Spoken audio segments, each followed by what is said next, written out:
क्या मौत के बाद इंसान की कोई इज्जत नहीं रह जाती? क्या गरीबी और अनपढ़ होना इस देश में कोई अभिशाप है?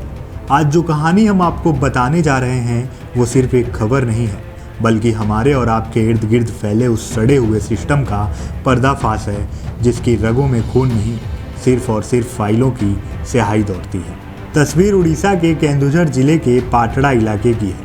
सोचिए, एक 50 साल का शख्स कंधे पर एक बोरा लादे पैदल पैदल 3 किलोमीटर का सफ़र तय करता है। बाहर से देखने में वो एक आम मजदूर या ग्रामीण लगता है, लेकिन उस बोरे के अंदर जो था उसने पूरे सिस्टम की रूह कपा दी। उस बोरे में थी उसकी सगी बड़ी बहन, या यूँ कहें कि 2 महीने पहले मर चुकी उसकी बहन का कंकाल। ये कोई मनगढ़ंत कहानी या हॉरर फिल्म का दृश्य नहीं है। ये एक भाई की वो बेबसी है जिसने उसे अपनी ही बहन की कब्र खोदने पर मजबूर कर दिया। इस शख्स का नाम है जीतू मुंडा, एक सीधा साधा अनपढ़ आदिवासी।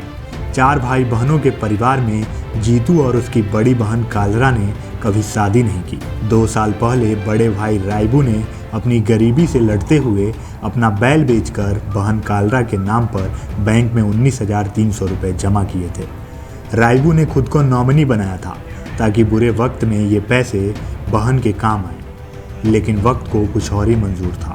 1.5 साल पहले रायबू की मौत हो गई और 2 महीने पहले बहन कालरा भी इस दुनिया को छोड़ गई। पीछे रह गया अकेला जीतू।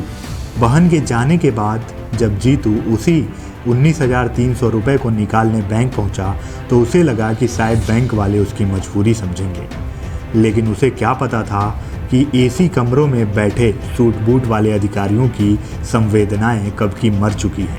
जीतू एक बार नहीं, बार बार बैंक के चक्कर काटता रहा, दर दर की ठोकरें खाता रहा, लेकिन उसे नियम और कानून की आड़ में टरका दिया गया। जीतू अनपढ़ था, वो नहीं जानता था कि डेथ सर्टिफिकेट क्या होता है। उसे नहीं पता था कि कानूनी वारिस होने का मतलब क्या है।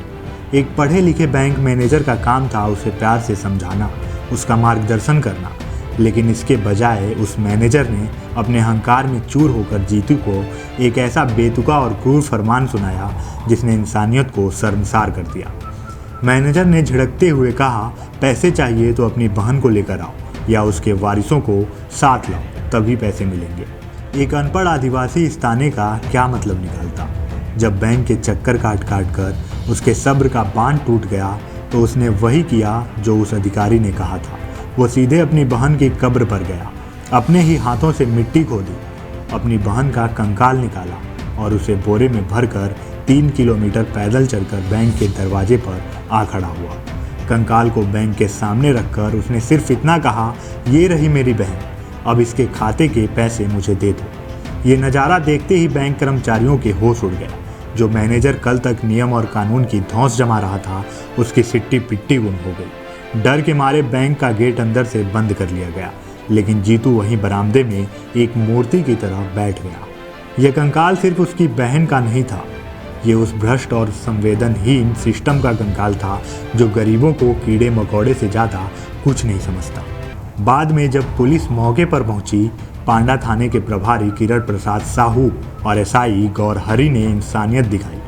उन्होंने जीतू को प्यार से समझाया, उसे भरोसा दिलाया कि उसके बहन के पैसे मिल जाएंगे। पुलिस के समझाने के बाद वो बेबस भाई अपनी बहन की हड्डियों को समेट कर वापस ले गया और उसे दोबारा दफना दिया। लेकिन सवाल आज भी वहीं खड़ा है। जब इस पूरी शर्मनाक घटना पर बैंक के उच्च अधिकारियों से जवाब मांगा गया तो उन्होंने फ़ोन ही बंद कर दिया।